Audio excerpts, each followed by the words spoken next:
হঠাৎ আমাদের বাড়িতে একটা কচ্ছপ চলে এলো। আর এবার তোমাদের বলি কি করে কচ্ছপটা এসেছে। হ্যালো এভরিওয়ান, চলে এসেছে একটা নতুন ব্লগ নিয়ে তোমাদের জন্য।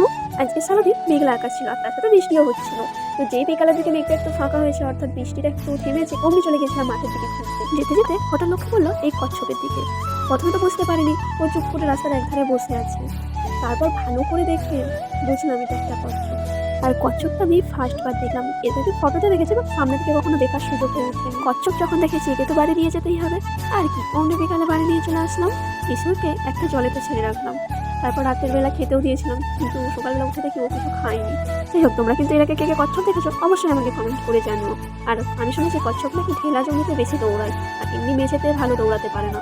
তাই আমি ট্রাই করছিলাম। আমি তো কিছু বুঝতেই পারলাম না যে ও ঢেলা জমিতে বেশি দৌড়ায় নাকি মেঝেতে। আমি তো ভেবেছিলাম ওকে ঘরে রাখবো আর ছাড়বো নি, কিন্তু আমার মা বললো যে না, ও এখানে খেতে পাচ্ছে না, ঠিক করে চলতে পারছে না, ও এখানে আটকে থাকলে মারা যাবে, তো তুই ওকে ছেড়ে দিয়ে যেখান থেকে নিয়ে এসেছিস ওখানে ছেড়ে দিয়ে। আমি তো প্রথমে কিছুতেই রাজি হচ্ছিলাম না, তারপর মা অনেক করে বললো। তারপর আরও যে পাশের জেঠিমা কাকিমা সবাই এসেছিলো, সবাই বললো যে ওকে ছেড়ে দিয়ে এসতে। তারপর আর কি, আমি তো কিছুতেই রাজি হচ্ছিলাম না।